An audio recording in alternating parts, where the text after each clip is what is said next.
Hi, I'm Katie Kennedy for this book talk. I've read Understanding Birth Defects by Karen Gravel. Now, I personally feel after reading this that everyone should learn about birth defects because they can affect you.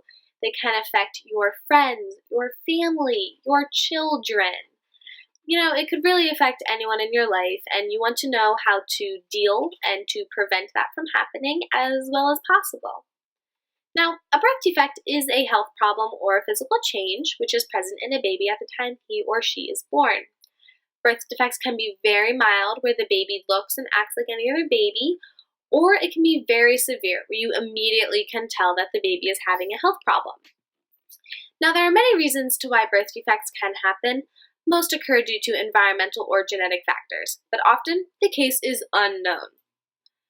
But this book does include a discussion on low birth weight, which is not really a defect, but it is very often found in teenage mothers and can help to identify whether or not your baby's health defect will be severe or not. If you have a lower birth weight, then you will probably have a more severe birth defect than if you are a bigger weight, let's say like 8 pounds.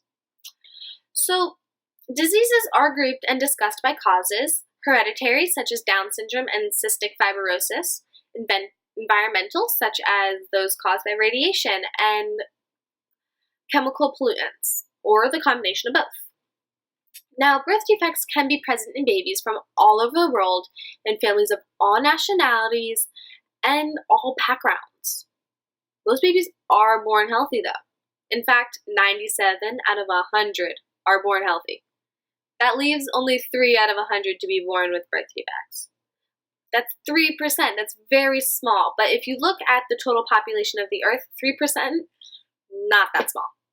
So, some birth defects, such as intellectual disabilities, are non-treatable disabilities. However, many physical birth defects can be treated with surgery. Research is ongoing constantly to find out and to treat the causes of many birth defects. Much has been learned about the dangers and effects of alcohol and drugs on a developing baby, and a strong link has been discovered between the lack of B vitamin folic acid and the development of neural tube defects, such as spina bifida. Now, the issue of birth defects plays a constant role in my life. Both of my brothers were diagnosed with a birth defect either before or after birth. The older of the two, Paul, was diagnosed after birth with a diaphragmatic hernia, which means he had a hole in his diaphragm and his intestines were in his chest cavity, causing his lungs to not form completely. He occasionally has respiratory problems, but the worst case scenario for him is that he'll have asthma. Between the births of my brothers, my mother had a miscarriage. She was almost 5 months pregnant, and she had lost the baby. The doctors could not tell us why we lost him. While in utero, my youngest brother, Sam, he was given a very likely chance to be born with a neural tube defect. We were told he'd probably have spina bifida. So, they told us that he would not be living more than a couple of hours and that my mother should have an abortion. My mother said no. She would not have the abortion, and she birthed my brother whether or not he would have a defect. He recently turned 9 months old. I hope to go into medical school and into the medical field to improve the processes and diagnostics and the ways to prevent the birth defects.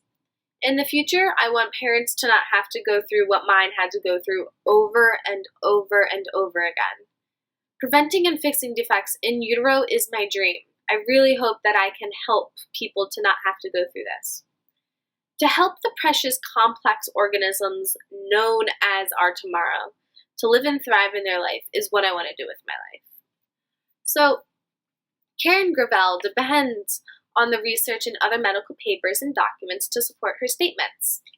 The facts and figures are supported by footnotes and new theories and treatments. They are all presented throughout this book. The chapters are set up to give ways a defect can be formed and what defects can come through with that problem, whether it be genetic or environmental. She wraps up each chapter with ways you can prevent the defect. Unless the defect is environmental, it is harder to prevent, I have learned. Though many can be fixed in utero or immediately after birth with surgery. Gravel does have a PhD and worked with handicapped children, so you can tell she is very passionate about the topic, and she even tells the stories of some of her patients and their families.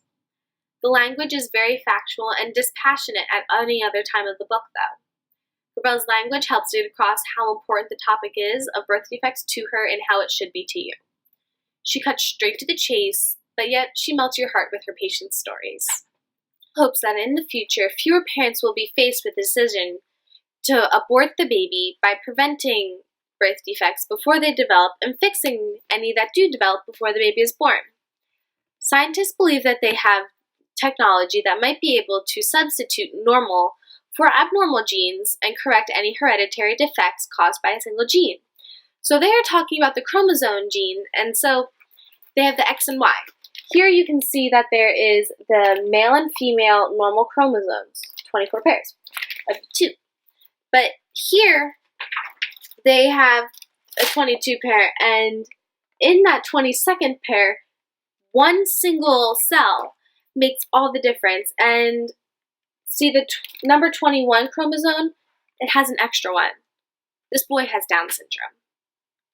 One cell, and he has Down syndrome. So, because the scientists believe that they have this technology, they feel that they can take out that cell, they can replace the cell, and this little boy, he wouldn't have to deal with Down syndrome. His family wouldn't have to deal with it. He would be a normal little boy. These predictions and hopes, they are positive for humanity, and their next generation. Now, abortion is the highest controversial issue in this book, but is not brought up very often because it is so controversial. The pro-life and pro-choice sides are both represented, but Gravel seemed to bias towards the pro-life and fixing the problems and giving the baby the best chance it can have at life rather than terminating the pregnancy. Understanding birth defects content is closest related to biology, but we will not be studying biology, so ecology, I feel, is the closest to the content of my book. Ecology is the study of interactions among organisms and their environment. I see it as the organism is the fetus, the interactions with its environment is the organism, the baby, interacting with its environment, the mother. Now, it is hard to say how many birth defects are caused by the genetics, but preventing the environmental defects is so much easier if the mother has no addiction and cares for her body while going through her commitment to her pregnancy. I knew you couldn't go through cancer treatment if pregnant without harming the baby, but I didn't know why. Cancer treatments work to destroy all rapidly dividing cells in the patient's body. Since cancerous cells divide at a faster rate than normal cells, the drug and treatments target the cancerous cells. Unfortunately, because an unborn baby is growing so fast, among the most rapidly dividing cells in a pregnant woman are the cells of the baby she is carrying, along with the cancerous cells. The drug cannot tell the difference between the rapidly dividing cells and will attack the baby. This most often leads to miscarriages and malformations of the baby. It shocked me so much that something you would think to be so helpful in saving those who are dying, that could actually kill a being on its own. From reading this book, I have been taught about the X and Y chromosomes and how one cell can make all the difference in a person's gender, mental health, physical health, and if they'll even live. Growing another human is a beautiful and complex thing of its own. I am personally excited for the day that I get to do that because I went through it 3 times with my mother and I loved every moment of it.